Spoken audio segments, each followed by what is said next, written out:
I just had to dig into what is the core of what makes you go. Because it's not YouTube. It's not views. It's not likes. Those are all after effects of doing a good job. But you were started by something.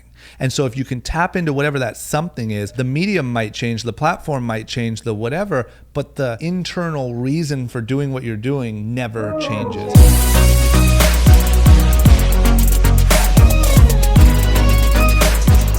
Welcome into the podcast, episode 7 of Living Large. You guys can catch it on CastBox every morning on Wednesdays at 6 a.m. PST, followed up by a noon post time on my YouTube channel, youtube.com/Mark Dohner. Today's guest, the Ohio native, just like myself, Christopher Drama Pfaff. Pfaff. There you go. If you want to call it. First try. Coventry, Ohio, right by Akron. Yeah. I'm from Hudson. That's crazy, man. We grew up pretty much, 20 minutes apart. Now we're living area. 20 minutes apart again. It's very true. Living the dream. Long down the road. Yeah. Jump into it before we get into the business, the entrepreneurial stuff. Let's talk about that journey from what made you want to come from Ohio out to Los Angeles. For me, it was really rooted in skateboarding, right? Like I was obsessed with skateboarding. That's all I did, like all day, every day. And Los Angeles is the skateboard capital of the world. Okay. And so I knew I wasn't good enough to be a pro skateboarder, like probably around like age 16, but I was like, I just want to work at a skate shop or be a filmer or like do anything, just skateboarding. And then on top of that, it was just that, as you know, there's just not much opportunity in Ohio, right? And I just was ambitious and I wanted to do something. And so I think from age like 14 on, I was like, the moment I graduate high school, I'm moving to LA. That was just always the plan. So that was it. As soon as I graduated, I moved out. Was it a tough decision? Did you know anybody out here? So my cousin, who I ended up going and doing, Rob, who I ended up going and doing all of our TV shows with, lived out here, but he lived out here since I was like 3 years old. So I didn't know him very well. I was hoping we could connect once I got out here. I was hoping maybe I could work with him or do something, but no, other than that, I didn't know anyone, but I just didn't care. Like now looking back on it, it was kind of crazy, but at the time I didn't care because I wanted to just skateboard and live in LA so bad that I was like, whatever, I'll meet other skaters, I'll meet whatever, like it'll be fine. So I wouldn't do it now, I don't think, like in another city, but at that time I felt like I just belonged in LA so much that I wasn't thinking about anything else. And what made you, because I know me growing up in Ohio, LA was such a foreign thing. It's like, we have this perception of Los Angeles, what it is as Ohio people. I feel like me being an Ohio native, we're very judgmental of other cities. We're very homegrown. Like we love Ohio. Yeah. Was your family supportive in that move? They were, because they knew how bad I wanted it. Like I think selfishly, my parents were like super great, still together to this day, like super loving. And I think that they were probably bummed that they were like, losing a kid across the country. And I also skipped college, which they weren't in love with. But I think I just kind of gave them no option. It was like, I'm going there, I'm going to figure it out. And I think they knew if I didn't, I'd come back home. And if I did, then good for me. I mean, they kind of had that attitude, right? Have you been back? To visit. Yeah, a couple times a year. Few and far between. It's funny because now, this happened, I would say like about the first 2 years, every time I would go back, it still felt like home. Right. And then LA felt weird still. And then after about 3 years, LA just felt truly like home, and that felt weird. And then it started feeling like, how did I ever live here? Like, I'm sure you have those moments. Oh, of course. But I go back for like Christmas and I'm like, what did I used to do for fun? Like, there's no way I even like could exist here. But so I do go back, but I wish probably like about 2 times a year. I should go back more, but. Yeah, I agree. But we get busy. I'm working on it. So you move out here. How old? 16, 18? 18. Yep. First job. First job was I ended up becoming my cousin's assistant. Right. Okay. So then you start Fantasy Factory. Yeah. So the way that timeline went down was I moved out here. So I came out here in November, and then I was going home for Christmas in December. And right before I went home, so I had met up with my cousin. We had started to kind of hang out, whatever. But she was before. Is this before the Fantasy Factory? Yeah. Oh yeah. So first was Robin Big. So Robin Big. Okay. But this was because I didn't have cable growing up. So I didn't either. I was never able to watch this. I didn't either, man. Ohio with no cable. Yeah, exactly. So yeah, Robin Big was first, and Robin Big was about a year and a half after this. Okay. So I came out on the last day before I was supposed to go home for Christmas. My cousin's assistant quit. He said, I can't do it anymore. My girlfriend won't let me, whatever. So I'm out. And so he came to me and was like, yo, do you want to be my assistant? And I was like, what? Like, I don't know what an assistant does. I don't know how to get around LA. Like, I didn't know what a personal assistant is. We don't know that in Ohio. No, it doesn't exist. And all of his friends came to me and were like, yo, he's really serious and harsh when he's working. Like, don't work with him because it's going to ruin your friendship. Your family, yeah. Yeah. And so I was like, man, I mean, worst case scenario, if that happens, I'll just quit and go work at the skate shop like I had planned. I might as well give this a shot and at least be around, like, you know, he was still dealing with his skate sponsors and he was a pro skateboarder.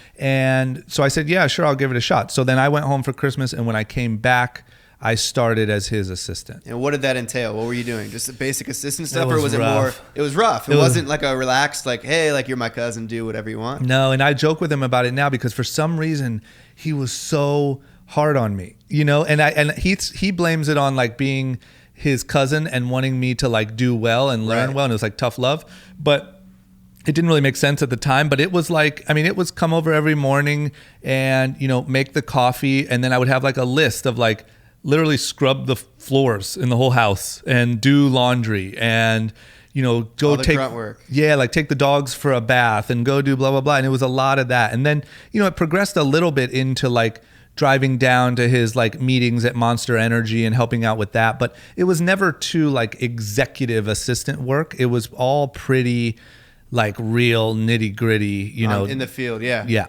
The grunt work. Yep. So you're out there, you're doing the assistant thing. Then Fantasy Factory happens. Robin Big. Oh, then Robin Big happens. Yeah, okay, so this was prior to Robin Big. Yeah, so it was assistant for about a year, then assistant / Robin Big. So why does Rob have an assistant before he's doing any TV work? Because he was always like a pretty business savvy pro skateboarder, right? You know, and at this age, I'm guessing he had to be like, he had to be like 31. 32. And so he was doing like big deals with DC Shoes and Monster Energy, and he was still pretty active, you know, and he just had an assistant for years before that and still had one to that day. And even though it was nothing like what it turned into after TV, he still was working enough that he needed an assistant. Okay, so when you moved out here, did you ever think that you were going to be on television? Zero chance. You wanted to do this skate thing. Yeah. You were with Rob. Then this TV show happens. Yeah. How did you get involved with that? So the way that went from my perspective was like, shortly after I got out here, Rob had done some skits with Big Black for a DC Shoes skate video. And they were really funny and they took off. It'd be like doing a skit on Instagram now, right? And so was this pre-YouTube? What year is this? This is probably, it's 11 years ago. So I think YouTube was around 10. Yeah, 2007-ish. Okay. Yeah, pre-YouTube. So they had done the skit for the skate video, and a mutual friend came to him and said, hey man, this is hilarious. Like, you guys really have something here. You should try to do something. Try to do an MTV show. Try to do a blah, blah, blah. And so shortly after I moved, the first way that like what that manifested into was they just brought cameras over before camera phones. They just brought cameras over and set them around the house. And they're like, anytime you guys are doing anything crazy, just film it. And just, you know, so we can start to put together like a tape here.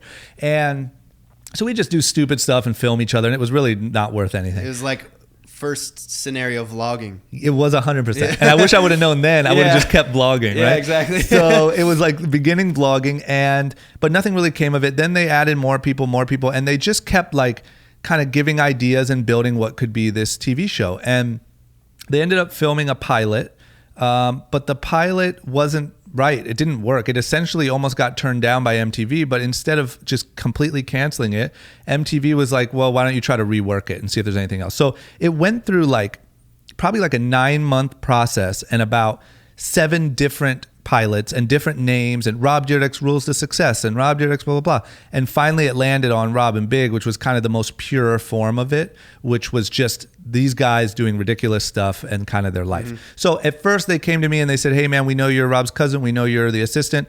You're going to be in the house every day, but you're not, like, this isn't about you. Just kind of stay out of the picture. Okay. Because of course when that happens, like imagine if you get a reality show tomorrow all your friends are going to want to come in and be characters and be around and be funny.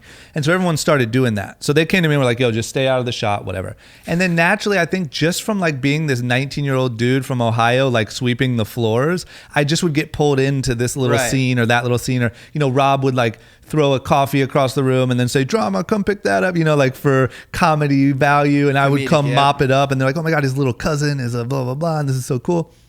And it just kind of naturally... I just naturally found my role in like the dynamic being that character, you know? And so then it ended up going and we shot a whole season and it aired. And I remember them coming to us and saying, hey, you know, your life's about to change. This is going to, you know, really, people are going to recognize you walking down the street and stuff like that. And we were like, come on, man, no way, you know?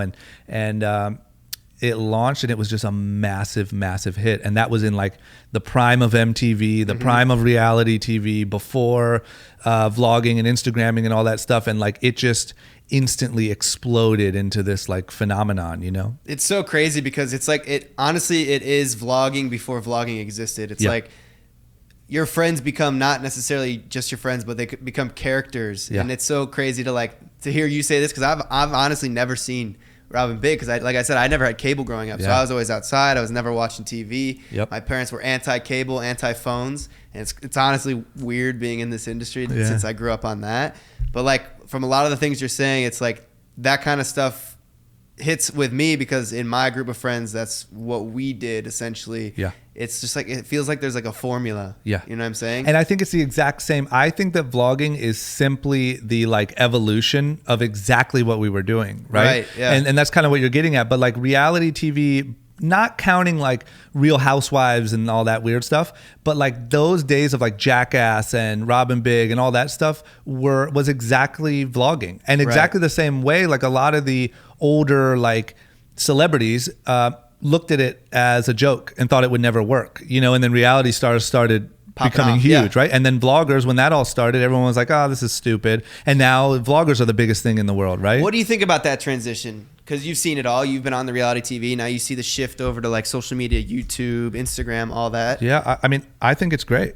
I think it's like hard to stay on top of, you know, but I think that it's great. And I think the same way that people look down on us when we were exploding from reality TV, people, like I said, are looking down on social media and vloggers and that stuff.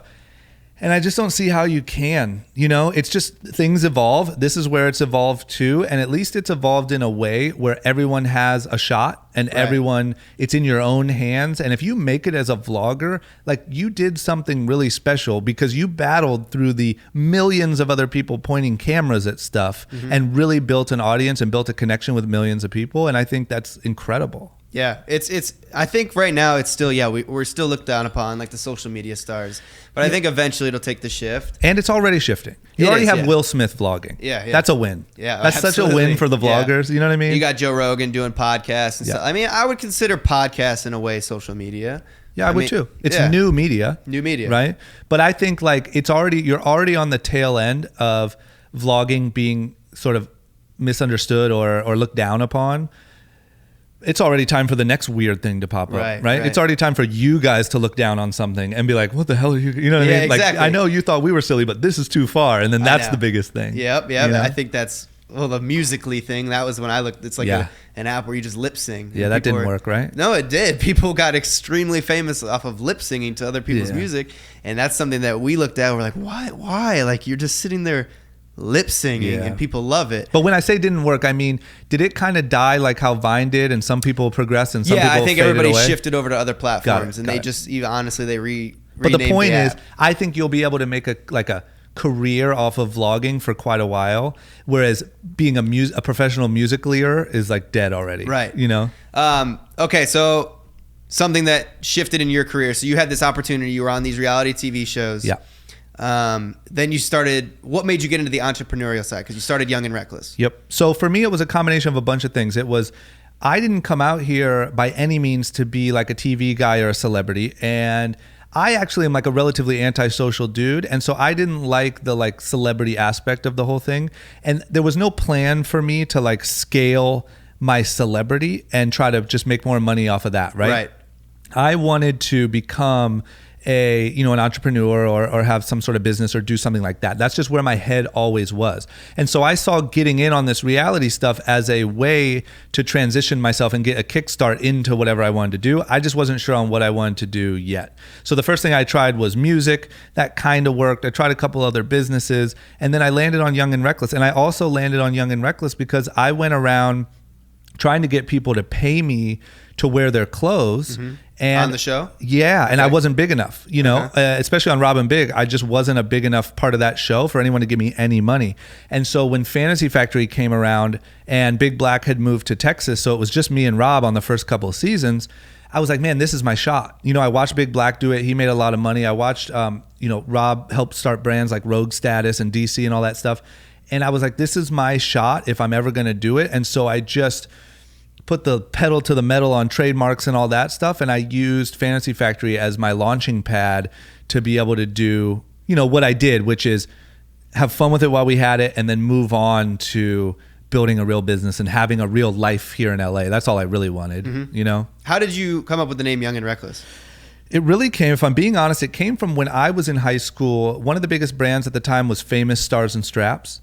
And that was Travis Barker's company. And it had that famous F with the star in it. And kids would walk around my school, like the nerdy kids would walk around the school with a Famous shirt on, and they really thought they were famous because their shirt said Famous. And back on MySpace in those days, people used to write, don't hate me because I'm famous and blah, blah, blah, famous with the famous F. And so when it came time for me to start a brand, I was like, I want to create something that has a feeling like that. I just don't want to call it microphone clothing and tell everyone why they should buy into it. I want this to mean something. I want it to stand for something. And I always looked at myself as this sort of, guy that came from Ohio with no education, figured it out and made a life for myself. And to me, that was Young and Reckless. And I wanted to highlight other people that were doing that and learn their stories and tell their stories. And that's kind of where it came from.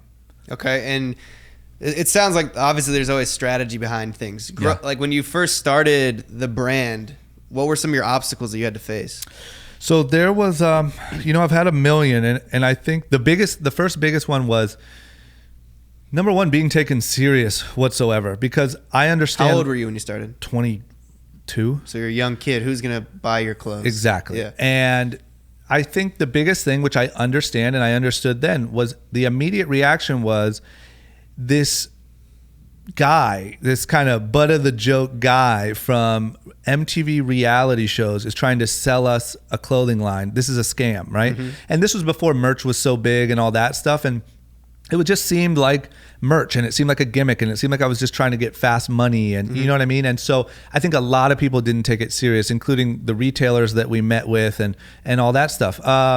So we had to fight against that a lot. And then second was, when we first launched with Pacific Sunwear, the store, and we first launched with an episode on the show that kind of coincided with the launch, and it sold really well for a few months, and we were like, oh my god, this worked, this is so awesome, we're huge, we have the next biggest thing. And then the moment the show went off the air, it just tanked, and it was in the back of the stores on the floor, nobody else would carry it, nobody would pick it up, and I was like, oh my god, it is just crappy merch and nobody's taking it serious, and we're screwed. And so at that point we just went and did as much marketing as we could outside of me. We worked with a lot of the young influencers. We worked with athletes and rappers, and we did a big deal with Meek Mill right before he dropped his first album. And we did all these projects to make sure that it was looked at as the new hot brand, not drama from Fantasy Factory's little project. Merch. Okay, yeah. So those were the first two big ones,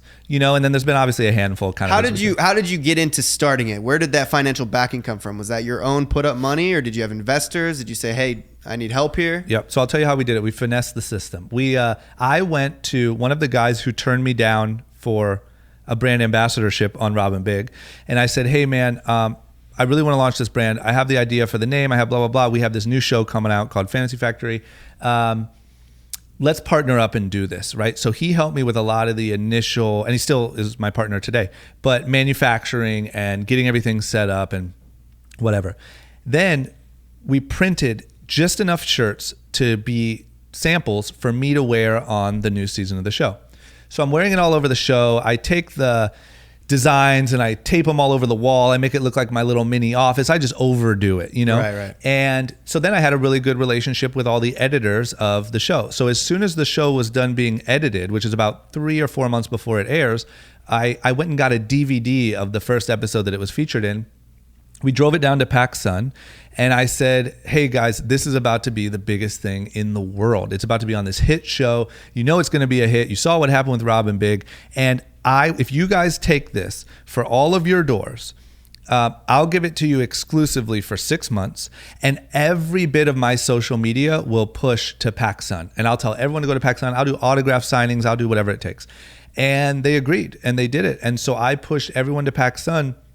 And the trick was this. We never had to spend any money. We were never in debt because the first order was placed before any product even existed. Right. And we essentially printed on demand what they ordered and shipped it to them. So we were instantly profitable. So along the ride, we've had a lot of really kind of ups and downs and rough times and times that were close to, really taking some losses. But I didn't need to go raise money based on an idea because there was never any startup costs. What made you go like brick and mortar rather than e-commerce? It was before e-commerce. Oh, okay. So e-commerce existed, but nobody trusted it, and it wasn't looked at nearly like what it was today. So the way that you had to do that then was you had to go to retailers. You'd have to promise exclusivity, all these different things. And a lot of retailers like PacSun and Tilly's don't get along. And if you sell to one, the other one won't take you. And if you blah, blah, blah, it's just like all these politics. And so you have to kind of go play that politic game, fly around, meet with buyers, explain to them that this is the coolest clothing line in the world, and slowly build it through shelf space in retailers. Yeah, it's crazy because when I got into merch, I didn't realize how much went into it. You have designs, you have manufacturing, you have sales, fulfillment, customer service. There's a lot of things that go into this business. How were you able to maintain having this Young and Reckless business while being on the show, while being Rob's assistant? So at that time, here the timeline was after Rob and Big, I quit as Rob's assistant. Got it. And I got lucky that Fantasy Factory ended up coming because I'm sure I would have figured it out, but I didn't have a sound plan. Like I was going to go be a music producer, right? Which wasn't necessarily like ready to go. So I had already stopped doing that, and then Fantasy Factory started. So it was just Fantasy Factory and Young and Reckless. And then another place where I got really lucky was the MTV writers, like in their notes, would say, because they would send notes like, what's going on with blah blah blah, what's this, and they would want us to answer them in episodes. And so one of the notes was, what's Drama doing? We know he doesn't work for Rob anymore, but is he just hanging out because he's a friend, or like, why don't we build some storyline to show what he's doing? And that was perfectly when I had Young and Reckless ready to go. So I was able to say, here's what Drama's doing, let's highlight this, and it worked. As far as juggling it, it was just a lot of work. It wasn't like impossible, clearly, but it was just a lot of work, and I had someone working with me at all times at the Fantasy Factory. And then I started to build the rest of the team outside of the Fantasy Factory at a separate office downtown LA so that they wouldn't get distracted by all the Fantasy Factory stuff. And it was just a lot of work, but I just enjoyed every single. It was so cool, and it was like I'm making a clothing line and it's working, and I feel like P Diddy, and like this is it, you know what I mean? How did Rob feel about you doing this side business on your own? Was he supportive? Was he like, hey, like you're getting in my lane? Yeah, his attitude, which I love him for this, is very much like, if you want to do it, go do it. Like I don't know how to help you. I'm not gonna what do you want me to do? Right. But once I did go do it, he didn't hate on me at all, and I don't know what I would do in his position, but I know that there's a part of me that might be like, hey, chill out with that stuff. Like I have sponsors and I have all this stuff that I'm trying to do, like chill out. He never once hated on me or held anything back that I was doing, but he wouldn't help me go do it or find the partners or find the manufacturer or anything like that, which at the time I was a little bitter about. But now and years ago, I'm so thankful for, because it would be gone by now if he did it for me. Right. Because I wouldn't have known how to survive after all of that. 100%. Yeah. And I think what I can gather from your story, and a lot of you and I have very similar stories. I didn't necessarily get on a reality TV show, and I was a videographer, but you kind of took an opportunity and ran with it. And I think that's a lot of people, they fail to see that. So they can associate you, say, oh yeah, he's big because his cousin was on this show and he was a part of it and he's the reason. But And the same people say the same thing about me with my buddy Logan. It's like, oh, he was in Logan's stuff, like that.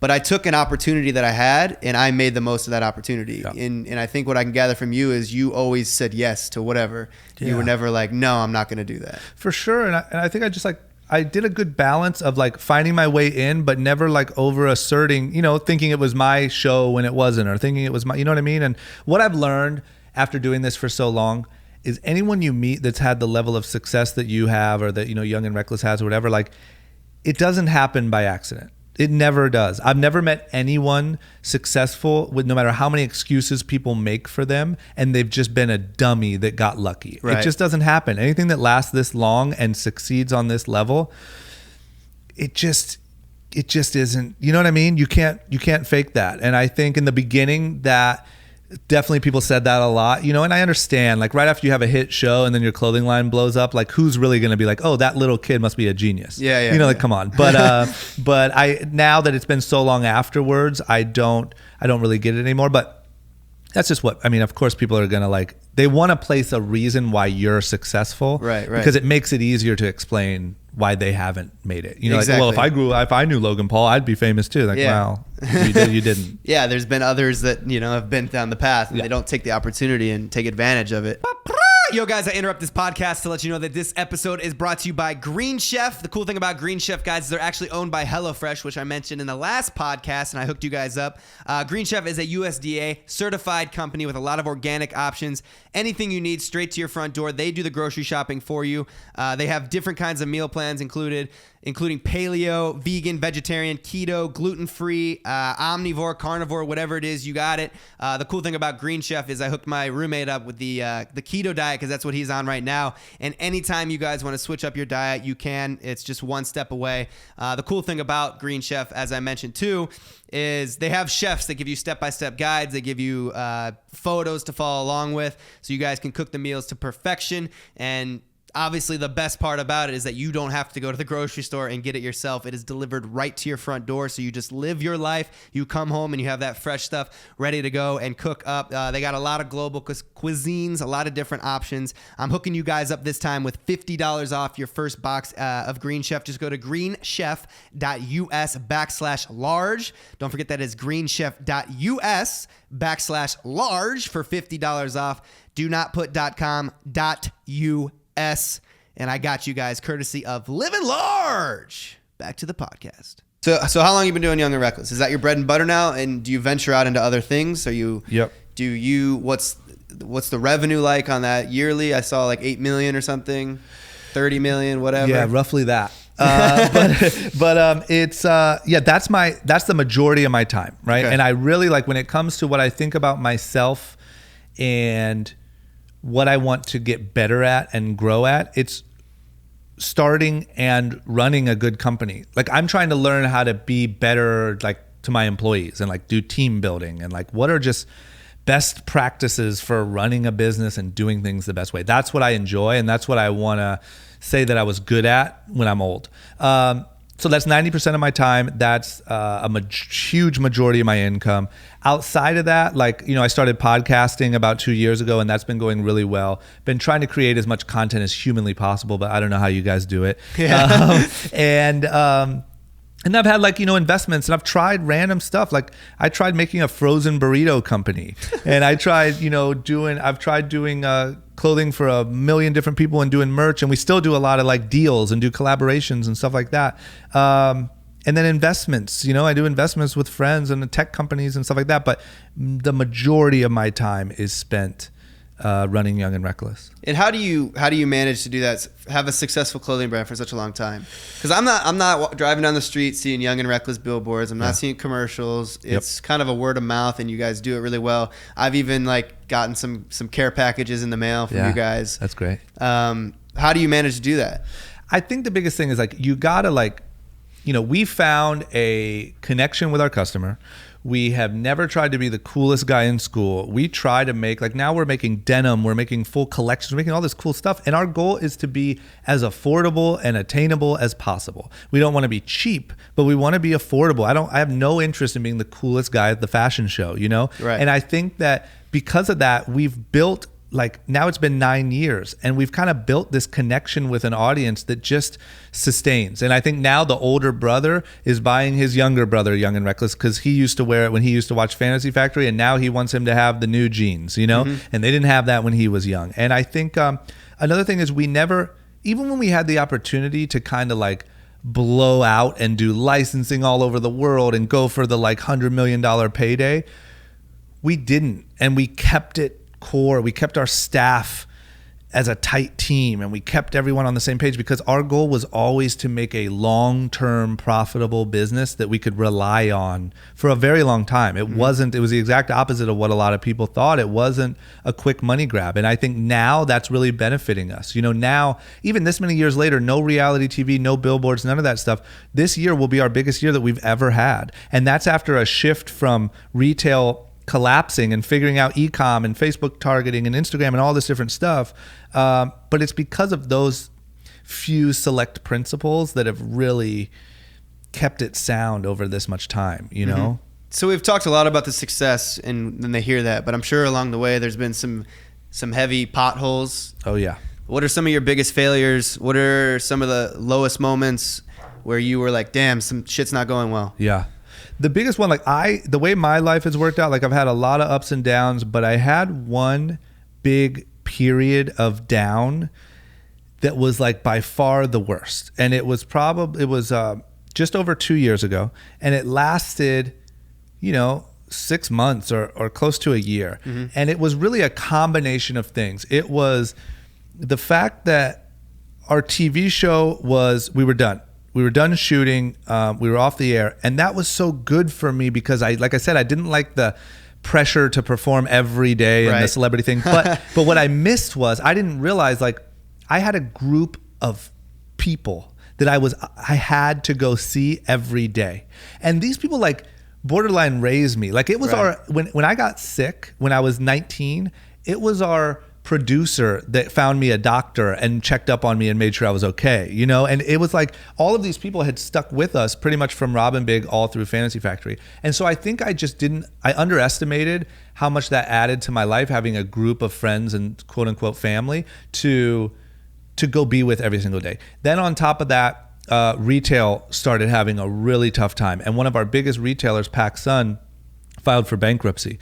And that was rough because that meant, a lot of stopped money. That meant a lot of returns. That meant all of this stuff that you had spent so many years building, like Macy's and PacSun and all these places, now just weren't taking any more orders. They were returning orders. It was just a terrible time for a business, right? And I think as a whole, adding a couple other personal issues, a bad breakup, whatever, it just put me into like this really bad hole where I wasn't sure why I was doing anything. Like everything seemed to suck and everything seemed pointless. And the whole business of clothing seemed pointless, and going back and doing reality TV seemed pointless. It just, I don't know, man. It was a really weird, just sort of dead end feeling. And I remember I would just go to the office every day and get bad news for like a year. And it was like, so-and-so returned their order, blah, blah, blah. We have to fire this person. And now this is a friend that you've built a relationship with and traveled with and built a brand with, and you have to fire them, not because they did anything wrong or I did anything wrong, just the world changed. And so I was firing friends, I was doing all this stuff, and I was going home every night and drinking and just walking around my place and just trying to figure out what life meant. And like, it really put me into a deep, dark, like sort of depression. But it just turned around step by step, you know what I mean? How did you make that turnaround? Because I think, to be honest, and I hear this a lot I don't know if it's LA or if it's just this industry of entertainment. Yep. I've dealt with the same thing, kind of going through it right now. That's why I want to talk to you about it. It's just, I'm at that point where I feel like similar to, you're like, whoa, you're just like at a dead end. There's like nothing is fulfilling anymore. Yeah. How do you overcome that? How do you get out of that? Yep. So I think that there's a lot, and I think anytime you want to talk, call me on it. But I think that it's about, for me, I had to completely rediscover what meant anything to me. And there was something that drove me to leave Ohio and leave the comfort of a nice, comfy life in Ohio and come to LA. And I found success, and that was great. But But that phase had ended, and now it's time to figure out what's next. And the only way to do it is to dig deep back into who you are and what is driving you and push towards that, even if it means rebuilding and redesigning and going in a slightly different path, you know? And for me, it was also health. And it was like, I don't want to sound like the hippie guy here, but like health and mindset and meditation and all of these like practices that I always looked at as kind of whatever, because I was a skater dude from Ohio, are so important to just balancing your sanity. And it's like I wasn't healthy. I was eating like crap. I wasn't doing any sort of physical activity. I was pounding a bottle of wine every night and taking Xanax to go to sleep. And like it was a mess when you really looked at it. But at the time, it didn't feel like that. And it started with, you know, going for a run.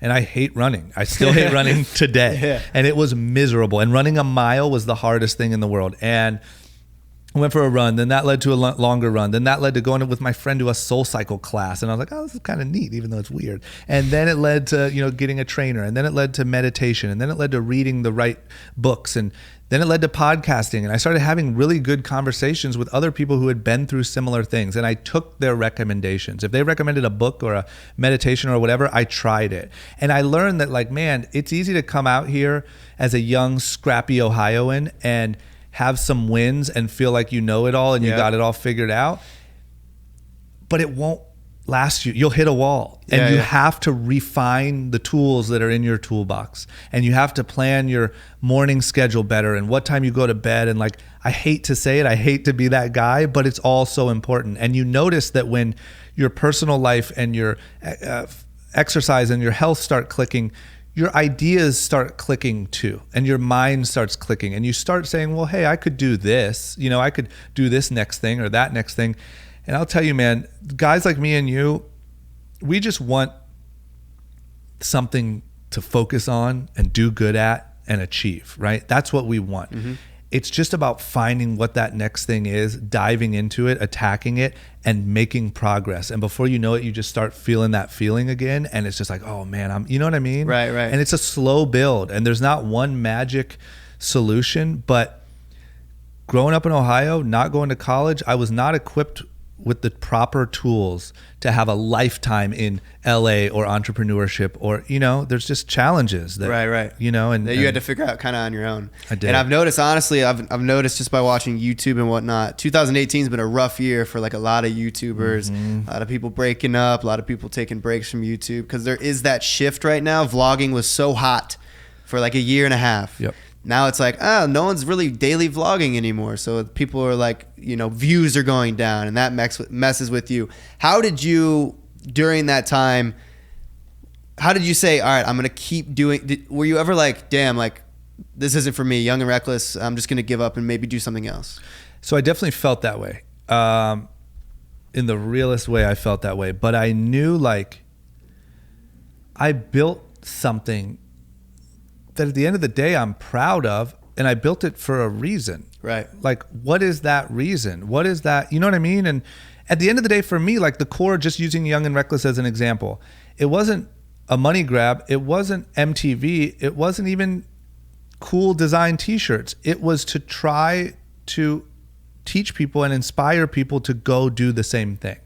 And so that's what I focus on. And that's why I started podcasting. And that's why I started, you know what I mean? And that started to give me some hunger. And now when people start coming up to you, instead of saying, hey, we love that episode of the show where you jumped off that thing, and they're saying, hey, episode 60 of your podcast changed my life, you're like, oh crap, this is something. So now you want to keep getting better so that you can tell them what better even looks like. And you can try this new thing and try that new thing.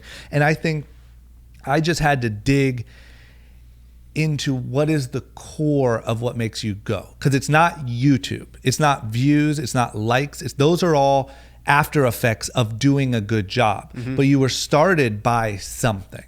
And so if you can tap into whatever that something is, the medium might change, the platform might change, the whatever, but the internal reason for doing what you're doing never changes. And also the desire to just learn and get better and win never goes away. It's just when you feel like you stop winning, you build you just saying, if you build a huge following and a life off of YouTube, and naturally your life starts to revolve around vlogging, because why wouldn't it, right? You're making all this money, you're the center of the universe, it's incredible. And then something just changes out of your control where the views start going down or the whatever. It's easy to think, shit, my whole thing was YouTube, and now my whole thing is crumbling.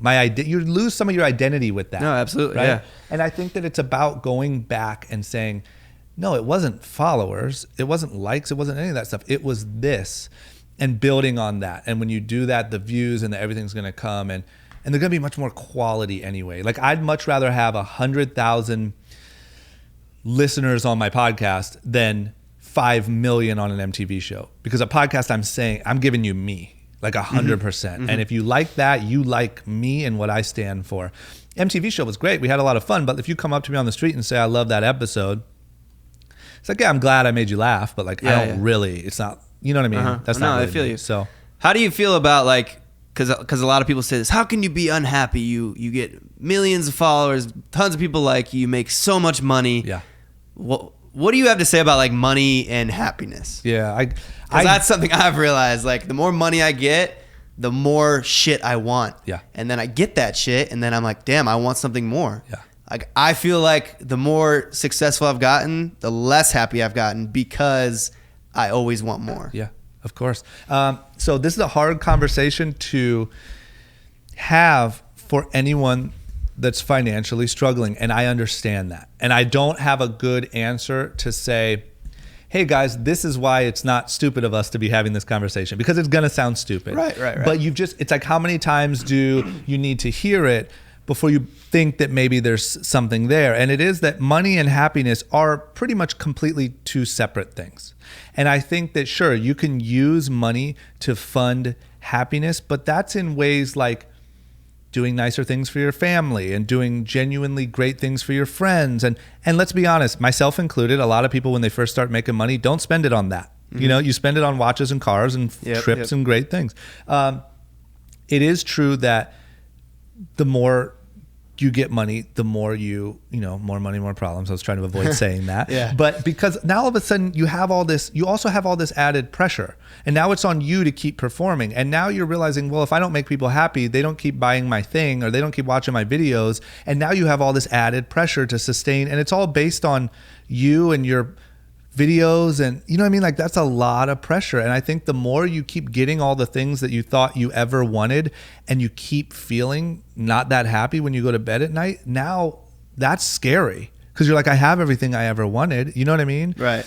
And I just think that, unfortunately, for whatever reason, especially in American culture, I'm not hating on America, but we tie money and happiness very closely together. And I think, like you said, you can see in the news, and a lot this year, even Mac Miller and all these different Lil people. Peep, yeah, Lil Peep, and I was trying to think of the Kate Spade, Prince. Like, you see all these people that had their wildest dreams come true and were terribly, terribly unhappy, and that has to make you start poking around and finding out what it means.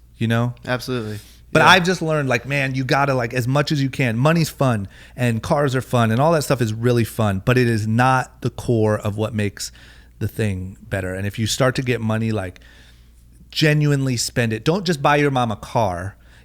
Take your mom on a trip to her favorite place that she's always wanted to go, and let her ride a horse and whatever you know what I mean? Like, do the whole thing and make a memory that you were in it. Now you get to go to bed at night not saying, I bought that car, but you say, I'm an incredible son. And that's what you're now saying to yourself subconsciously, and you feel good about yourself. Right. For people that are trying to maybe, move out to Los Angeles, pursue a career in this field, would you ever trade any of your ups and downs, your success, for just a stability of a 9-to-5 job, making a salary that you guaranteed going to make this every year, knowing that? No chance. No chance? No chance, because I feel like through all the ups and downs, I can genuinely say, other than the fact that maybe I'm a little antisocial sometimes, I've pushed myself, and like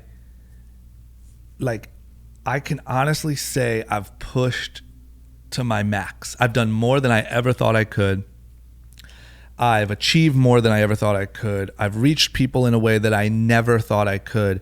And that is a feeling I wouldn't trade for anything. You know, my biggest fear is one day being on my deathbed and saying, I could have done more. There's no reason I didn't, other than like fear, anxiety, I didn't trust myself, whatever. I could have done more. I don't want that feeling. I would rather crash and burn in LA and one day move back to Ohio than to always wonder what if, you know?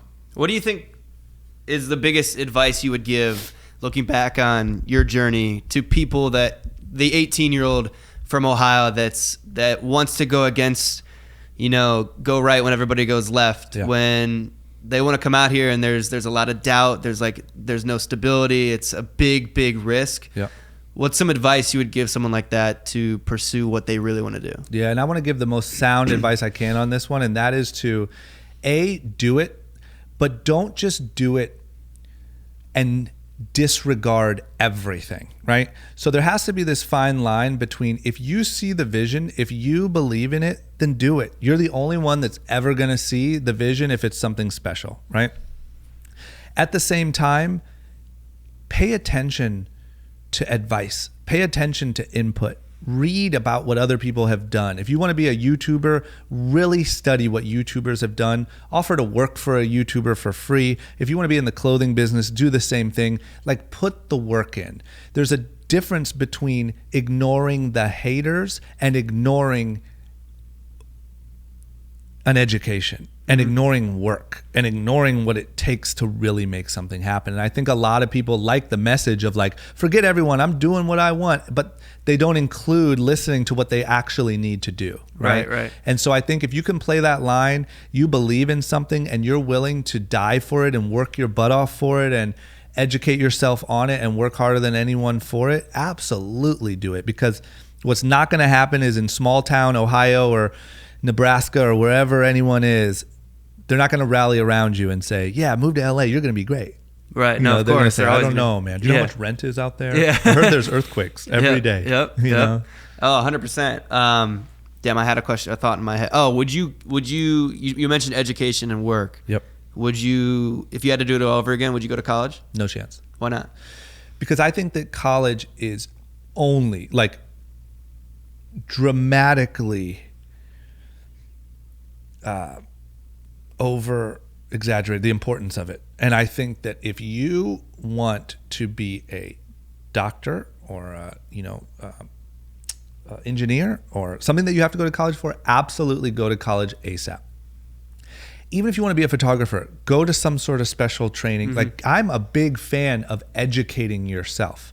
But I think that for me, I didn't want to do anything but skateboard and meet people and go for it.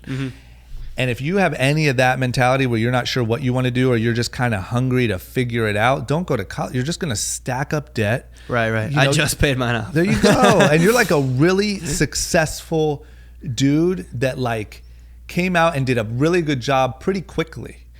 And you just now paid off. You know what I'm saying? Yeah. And I think that like it's ridiculous to get buried under that debt. If you want to bury some debt, go travel and like learn what other people are like and the world is like. That'll open your brain. Go work for people for free. Go do anything to get information that might lead you on the path that you want to get on. Don't just go to college hoping that that's going to figure it out for you. Right. Because it won't. I think the only thing that really benefited me in college was I was really into extracurriculars with like, I did broadcast journalism. I did a podcast in college. Yeah. I think it made me comfortable in front of the camera. It made me, but that's not necessarily something I needed to go to college for. I could have done it on my own, but it was to find people that were in the same lane as me and they wanted to do the same kind of thing and surround yourself with people that they still have that mentality. And I used to always say this back in college to like everyone. I was like, why not think that you can be the next person? Like, just don't be complacent and be like, yeah, like it's gonna be cool. Like, I'll get a job here. Like, things will be great. I'll have that. I'll have a wife. I'll go home and watch Netflix every night. Like, always think that you can be the best and you will be the best. And I think mentality is very, very important. Yeah. But another thing that I thought college taught me very well was responsibility, just because I was living on my own. I don't think if I went to college and commuted, I would be the same as I am now. I think it's very important to go to college. If you do go to college, if you can go to college, to not commute, but to live on campus, just to teach yourself to do your own laundry, to teach yourself to do the dishes. I think that just makes you more mature quicker. Yep. But I'm sure you had a similar situation where you moved out here to LA by yourself. Yep. It's like you had to grow up quick. You had no choice. It's not like mommy and daddy aren't there to like do your laundry and feed you. It's like, all right, like I got to take responsibility and take this action on. Yeah. Yeah. It was intense. And I think that, I guess too, like what I'm getting at, because I don't want to down college too much, but like what you're kind of getting at is the core of the value of college for you was learning how to be independent, learning how to be accountable, and finding like-minded people. And all that I'm saying is all of those, you didn't mention at all of those hours in the classroom and all the stuff you were actually paying for. And so if you're someone that wants a way around, if you want to hack around it, move to a new city, make yourself accountable, make yourself have to do your own laundry and show up to a place and intern somewhere. And if you're going to spend the money anyway, spend the money, like I said, interning or go look up other people that are filming and making videos or whatever it is that you like to do and find those people because they're out there. And it's so much easier now with the internet to connect than ever before. I just think you can really get a head start and not, you know what I mean? That debt is the part that really gets me. Absolutely. And it's the part that I think when a lot of people graduate college, they're like, okay, I've done it. So now where's all the opportunities? And they're still not there. And it's still on you to go figure it out, you know? So if it's for you, absolutely. For me, it was never for me. And I was tapped out of like the school model. I was ready to just go. And so yeah, I couldn't do it. Right. What do you think's next? You've seen the shifts happen. You've seen the reality TV go into kind of the social media right now. Yeah. What do you think the next big thing is if you were to guess? Well, I think that it's about, if I were to guess, it's about who can build their own almost media company the best, right? So everyone now is their own MTV or Discovery Channel or what those used to be, right? And I don't think just coming up today saying I'm just gonna vlog will cut it. No, you know. And I also don't think you can get away with vlogging for the sake of vlogging. Like I think there was a large group of people that made it, and more power to them because they broke down the doors, but that were just kind of vlogging for the sake of vlogging or like daily talking to their laptops or whatever. I think that's going to be insanely hard to break into now. I think you have to have a reason for what you do, what you stand for, what the through line is in everything that you do. You should dabble in podcasting, vlogging, make sure your Instagram's good. You are a brand. And as powerful as that brand is, it will allow you to plug in and sell products that are in line with what that brand is, right? So if you stand for being young and reckless, make a brand called Young and Reckless and plug it in. If you stand for being really pretty and Kylie Jenner and your lips, you can build $1 billion, you know what I'm saying, off your darn lips. Like, but that is the reality. It has to be authentic and it has to be multi-platform branding that stands for something. I think there's a lot of young people right now that are saying, I want to be a YouTuber when I grow up. And that's not enough. And they're heading down a dead end. Oh, of course, yeah. You know, and you can't just be that. Like I'm not just a YouTuber. Like you said, I have the podcast, I have YouTube, I have Instagram, I have Facebook, I do merch, I have music. Like I'm a business. Yeah. You know, like and you just had to learn that and evolve that. And so what I'm saying is like you came up in a time when YouTube and all these apps and everything were exploding, and you guys all came up in this thing, and you were like, you're it. Like you are, when all those apps were exploding, you guys were all exploding. Yeah. And now you have all the ones that have made it have branched out and created other things. And so what that means is the next generation of people are going to have to start with the same thing that you have now. Like they're going to have to start with, like I said, a podcast, a this, a that, or whatever, because just trying to replicate what you guys did will no longer work. If someone came up to me today and said, hey, I'm going to be on a hit reality show and launch a clothing brand off of it, I'd be like, good luck, because nobody's watching reality shows, right? Yeah. So by the time you realize it's what you want to do, it's already too late. You have to do what's next. Right. No, and I think too, it's important. I've actually learned a lot from this podcast, and I think, guys, it's cool because you're the first guest I've had on that I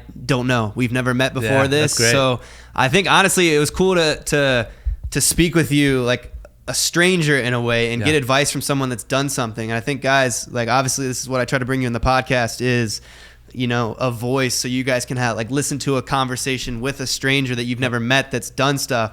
But this was really good for me, and I think thank you, man. Me too. Just mentally too, because like it's not good to know that you've struggled. Yeah. But it is. It's good to know that you have had similar things happen in your life that I experience, and it's good to learn from you. Yeah. And see that there is more to come, and there's a way to get out of this rut that you're in. For sure. And two things. Number one, I'll give you my number when I leave here. Call me anytime, because there's a lot of details and that stuff to like what I went through that I think you could probably relate to a lot. The other thing is I just want to encourage you, because this literally, not to be, no pun intended, dramatic, changed the trajectory of my life. Find people that you think are on to something, whether it's like someone who wrote a cool book or anyone from an influencer, an athlete, or whatever, that you see something that you think is interesting, and have them on the show. It doesn't matter how, I don't care how, you don't seem like a socially awkward dude, but like no matter how uncomfortable you feel, no matter whatever, have the conversation, because I'm telling you, man, I have left some of my podcasts like changed. Just because you sit and you make eye contact and you talk to a human being who's been through some crazy stuff and found a way out of it. And like, it's not magic. Like there are recipes to getting better and finding your thing and getting stronger. And it has legitimately changed my life. So I definitely, as many strangers as you can have on this thing, do it. Awesome. Yeah, you'll love it. Your podcast is what? Long story long? Short story long. Short story long. Yeah. You guys can check out his podcast as well. Thank you, man, for being on the show this week. You guys can check out his socials. Chris Drama Pfaff. Pfaff. The Ohio native, guys. Thank you all for watching. As I mentioned, you can check it out on CastBox at 6 a.m. every Wednesday. And then in video form on my YouTube channel. That's this week's episode of Living Large. Take it easy, guys.